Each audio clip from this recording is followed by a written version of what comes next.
పచ్చని కొమ్మ. వియత్నాం జానపద కథ.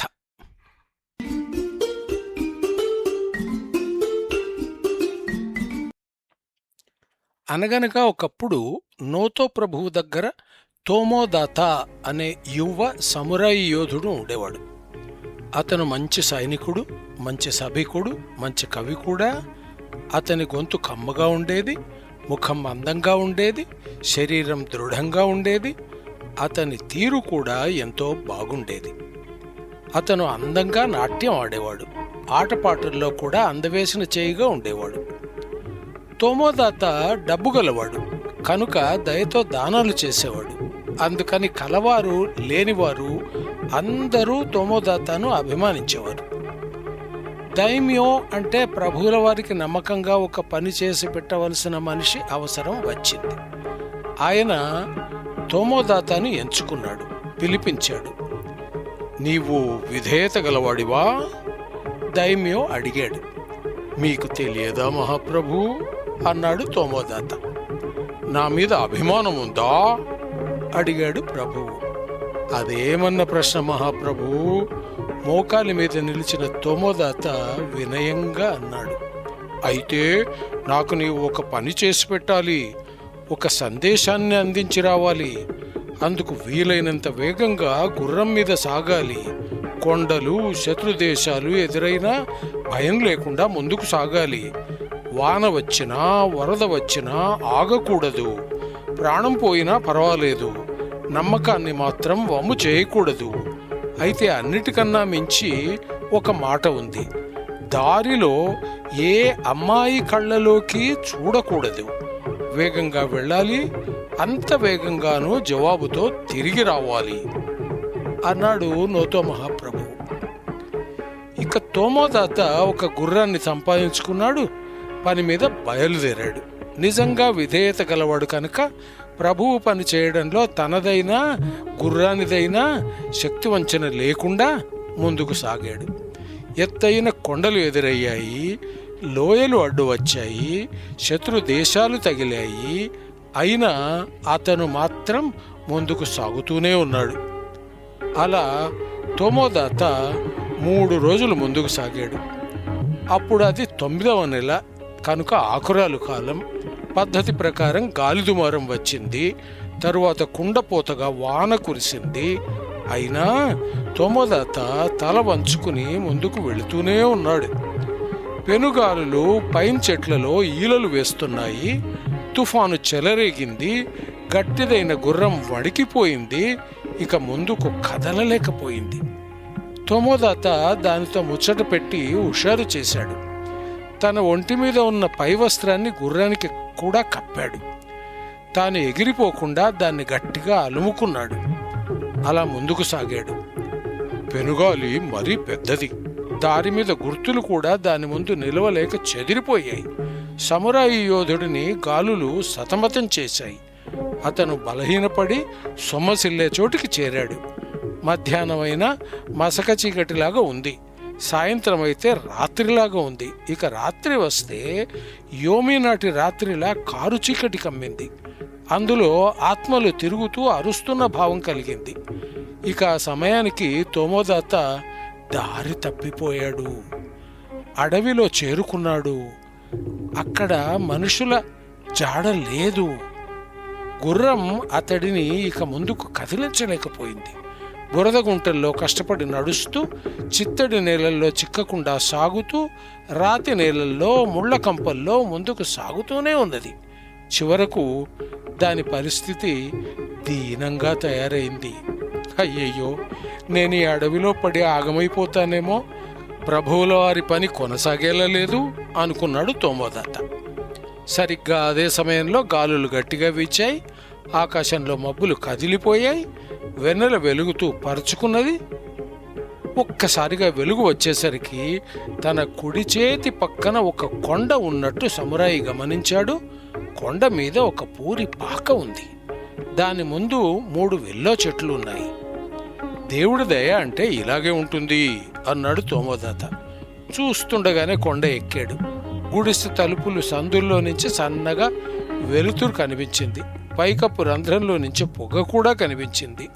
3 విల్లో చెట్లు గాలిలో అలలాడుతున్నాయి. అవి గాలిలో కదిలే పడవలలాగా ఉన్నాయి. తోమోదాత గుర్రాన్ని ఒక కొమ్మకు కట్టాడు. వెళ్ళి తలుపు తట్టాడు. గుడిసె తలుపు తెరుచుకున్నది. ఒక ముసలి ఆవిడ ముందుకు వచ్చింది. బీదరాలైనా ఆమె శుభ్రంగా ఉంది. ఇంత రాత్రిలో ఎక్కడ తిరుగుతున్నావయ్యా? అయినా ఇక్కడ నీకు ఏం కావాలి? ఆమె అడిగింది.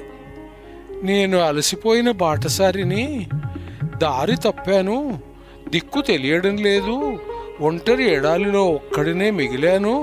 నా పేరు తోమోదాత. నేను నోతో మహాప్రభువు వద్ద పనిచేసే సమురాయిని. ఆయన పని మీద వెళుతున్నాను. నాకు ఈ పూట దేవుడి పూర్ణ తలదాచుకునే చోటు ఇవ్వండి. ఆకలితో అలమటిస్తున్నాను. నాకు నా గుర్రానికి తినడానికి పెట్టండి అన్నాడు మన సమురాయి. మాట్లాడుతున్న యువకుని దుస్తుల నుంచి వాన నీరు ఇంకా కారుతూనే ఉన్నది. అతను వివశుడుగా ఉన్నాడు. ఒక చేత్తో ద్వారబంధాన్ని ఆసరాగా పట్టుకుని నిలబడ్డాడు.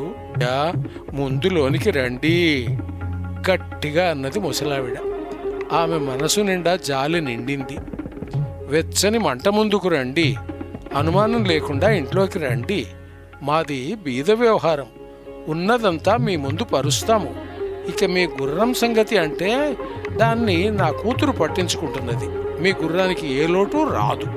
ఆ మాట విని తోమోదాత వెనుతిరిగి చూచాడు. వెనుక మసక వెలుతురులో ఒక యువతి గుర్రం వద్ద నిలబడి ఉన్నది. కళ్యాణి చేతిలో పట్టుకున్నది. ఆమె దుస్తులు గాలిలో రెపరెపలాడుతున్నాయి. పొడుగాటి జుట్టు పైకి ఎగురుతున్నది.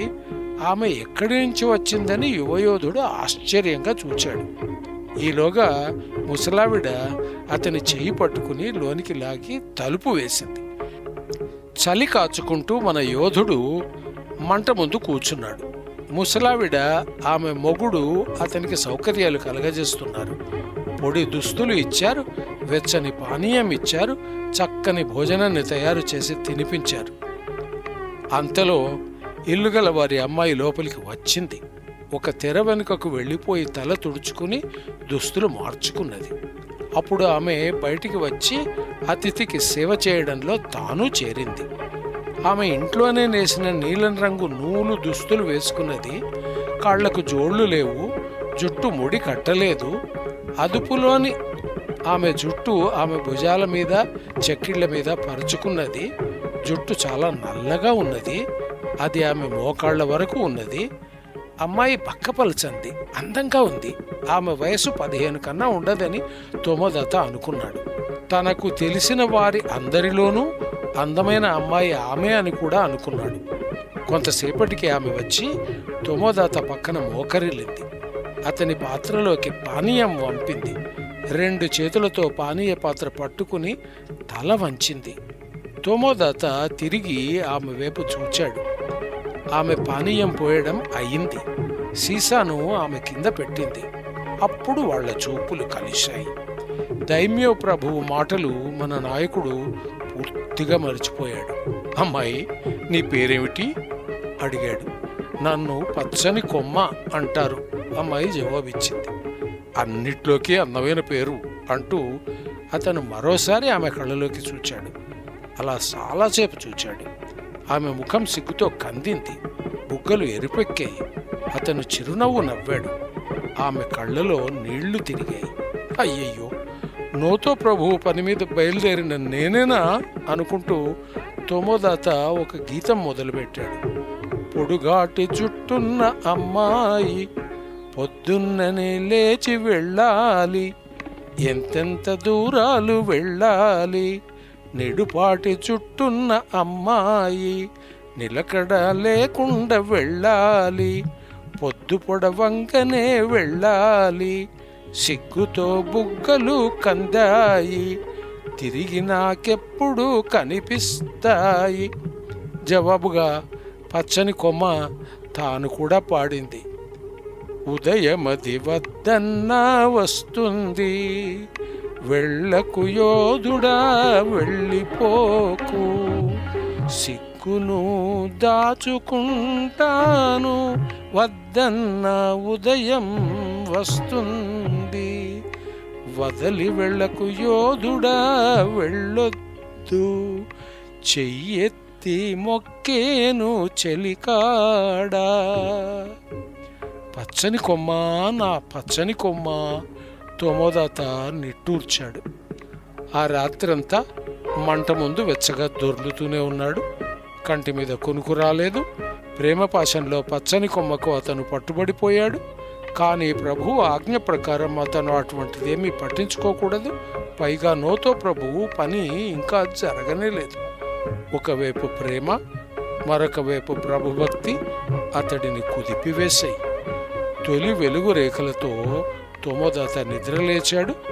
ఆతిథ్యం ఇచ్చిన పెద్ద మనిషి ముందుకు చేరాడు. బంగారం సంచిని అతని పక్కన పెట్టాడు. ముసలాయన ఇంకా నిద్రలోనే ఉన్నాడు. ఆ పక్కనే తెర వెనుక ముసలావిడ, పచ్చని కొమ్మ పడుకొని ఉన్నారు. తోమోదాత గుర్రం జీను సవరించుకున్నాడు, కళ్ళెం తగిలించాడు, ఎక్కి కూర్చున్నాడు. నెమ్మదిగా బయలుదేరి ఉదయపు మసుక వెలుతురులోకి మాయమయ్యాడు.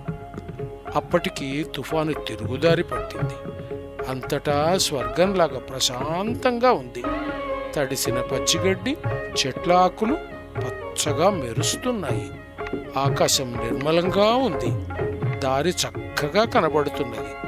ఇరుపక్కలా పువ్వులు ఉన్నాయి.